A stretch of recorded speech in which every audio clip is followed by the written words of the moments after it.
soit un circuit suivant et on nous demande de calculer les courants dans les branches. Ici, on va essayer d'utiliser le diviseur de courant pour calculer tous les courants dans les branches. La première des choses, c'est de calculer la résistance équivalente de ce circuit et on va utiliser les résistances équivalentes de ces branches pour justement calculer les courants I1, I2, I5, I7, I8, I9 et I11. Alors, je vous explique le diviseur de courant. Même le diviseur de courant a 3 branches. Alors, on va commencer par le diviseur à 2 résistances. Si on a 2 résistances en parallèle, R1 et R2, on peut calculer les courants dans les branches. Je vous ai déjà expliqué comment le faire, c'est-à-dire que le courant principal, I, c'est égal à V sur R équivalente. R équivalente, c'est R1 multiplié par R2 sur R1 plus R2. Et donc, V, c'est égal à RE, I, c'est-à-dire c'est R1, R2 sur R1 plus R2 multiplié par I. Et maintenant, si on veut calculer I1, c'est V sur R1, donc c'est ça, divisé par R1, donc c'est R2 sur R1 plus R2 multiplié par le courant principal, c'est de même que I2, c'est V sur R2, et donc c'est R1 sur R1 plus R2 multiplié par I. Alors, si on a 3 résistances, on peut utiliser aussi le diviseur de courant. Donc, si on a une troisième branche et on voudrait calculer les courants I1, I2 et I3, je ne vais pas vous le démontrer, mais vous pouvez essayer de faire R1, c'est R2, R3 sur R1, R2 plus R2, R3 plus R3, R1 multiplié par le courant principal. Ici, c'est R3, R1 sur la somme de ces RR. Et ici, c'est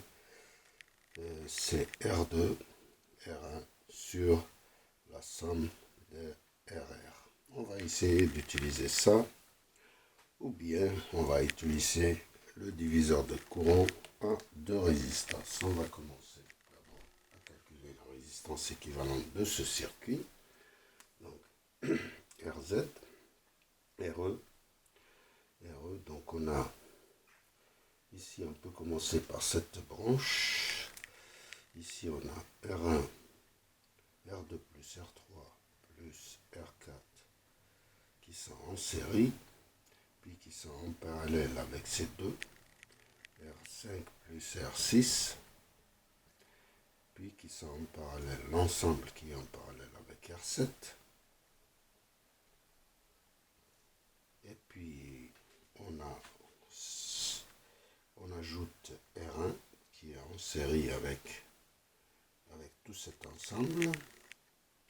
Et puis, on va s'intéresser maintenant à cette branche. Elle est en parallèle avec tout ça. Donc, en fait, c'est R9 plus R10 sont en série, qui sont en parallèle en même temps avec R11. Et puis, on ajoute R8.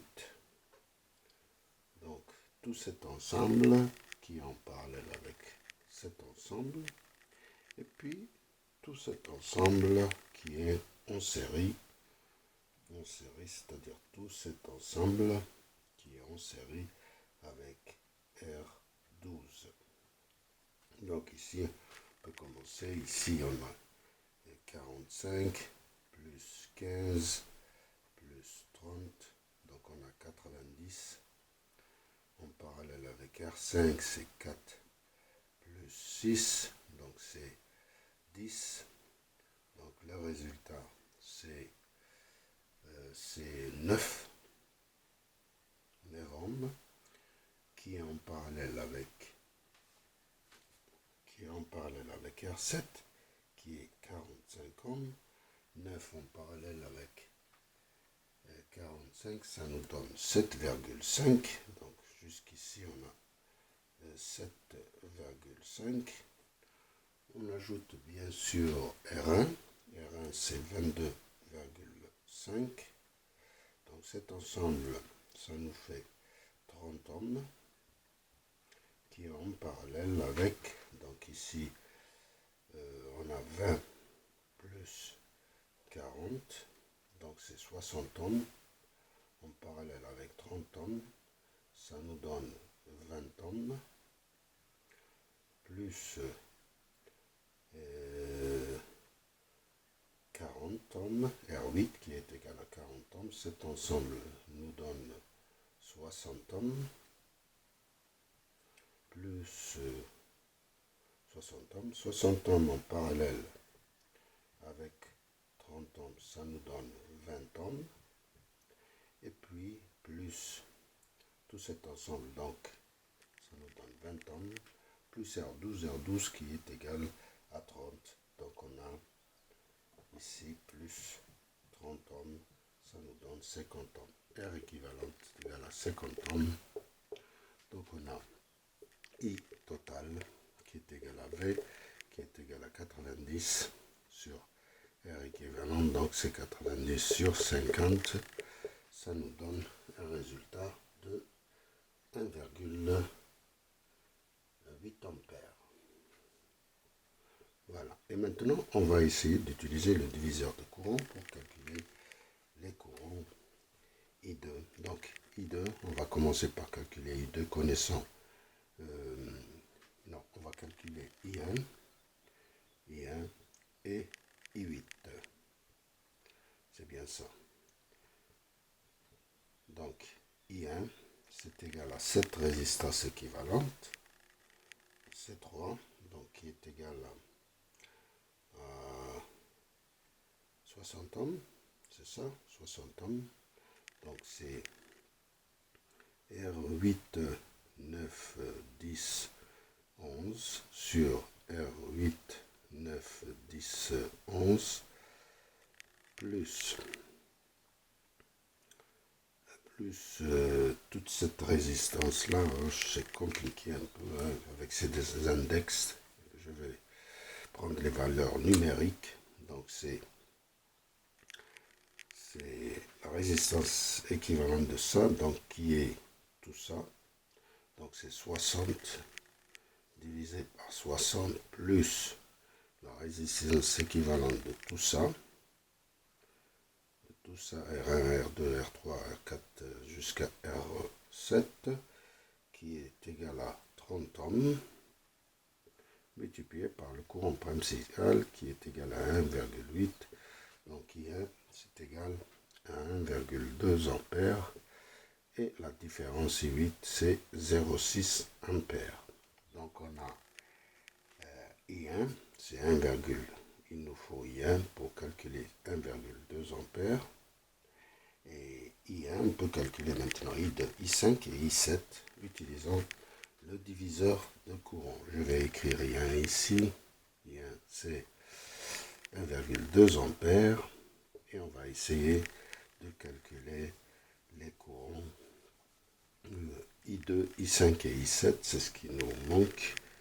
I2, I5 et I7 utilisant le diviseur de courant. Donc, au fait, donc c'est tout ça, c'est 90 ohms, cette branche. Celle-là, c'est 10 ohms. Et celle-là, c'est 45 ohms. Alors, on va commencer par I2.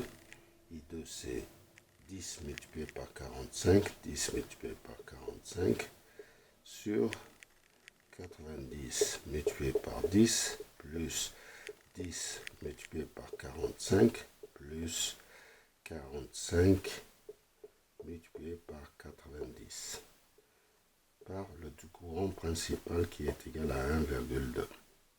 C'est bien ça? Oui. Alors, et ça c'est I5 par exemple, c'est 90 multiplié par 45, 90 multiplié par 45 divisé par cet ensemble-là que je viens de calculer. I7 maintenant, c'est 90 multiplié par 10 sur la somme de RR multiplié par le courant principal ici et multiplié par le courant principal ici. Donc I2, je vais vous donner le résultat, c'est 0,1 ampère. Là, c'est I5, c'est 0,9. Et ici, c'est 0,2 ampères. Voilà. J'ai calculé tous les courants et je vous remercie.